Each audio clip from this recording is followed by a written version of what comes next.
सभापति महोदय, एक व्यक्ति की आमदनी 3-4 आने और दूसरे की 10-20 हज़ार रुपये है।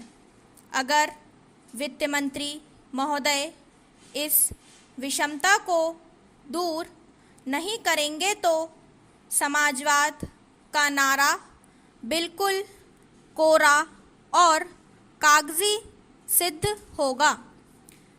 इस देश में 8-10 करोड़ हरिजनों का एक ऐसा वर्ग है जिसकी आर्थिक स्थिति बहुत गिरी हुई है। इस बजट में उनकी उन्नति और कल्याणकार को योजनाओं का समावेश होना चाहिए। वित्त मंत्री ने 1500 रुपये के जो कर लगाए हैं उनसे देश के आम आदमियों की हालत खराब हो गई है।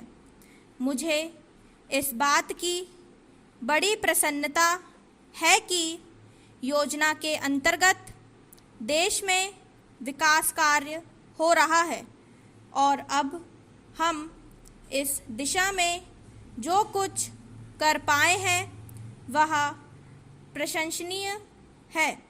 लेकिन मुझे दुख के साथ कहना पड़ रहा है कि कहाँ कृषि के क्षेत्र में उत्पादन बढ़ रहा है, उद्योग के क्षेत्र में उत्पादन बढ़ रहा है, देश की संपत्ति बढ़ रही है, हर आदमी की औसत आय भी बढ़ रही है, फिर भी हमारे यहाँ की पुरानी गरीबी बिल्कुल नहीं हटी है।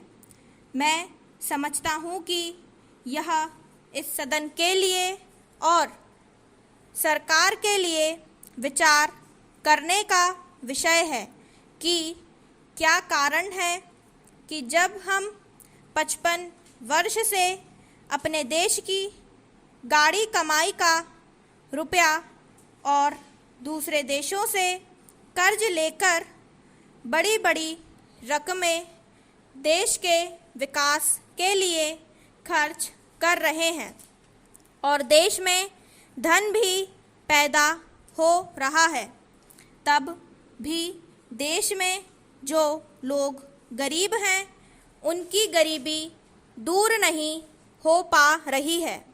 क्या यह आश्चर्य की बात नहीं है? मैं समझता हूँ कि इस पर विचार किया जाए। Para change. यह ठीक है कि हम समाजवाद के रास्ते पर जा रहे हैं, लेकिन समाजवाद के रास्ते पर ठीक ठीक चले तो भी हम यह अनुमान नहीं लगा पाते कि कितने वर्षों में हमारे देश की गरीबी दूर होगी। यह ठीक है कि हम योजना के तरीके पर काम कर रहे हैं, लेकिन इस बात को देखने की आवश्यकता अब पैदा हो गई है कि देश में जो धन पैदा होता है वह कहाँ जाता है। इतनी प्रगति होने पर भी हम देखते हैं कि गरीबी दूर नहीं हो पा रही है। गरीबों को खाने के लिए अन्न नहीं मिलता, पहनने के लिए कपड़ा नहीं मिलता। इसका क्या कारण है? यह गंभीरतापूर्वक सोचने की बात है।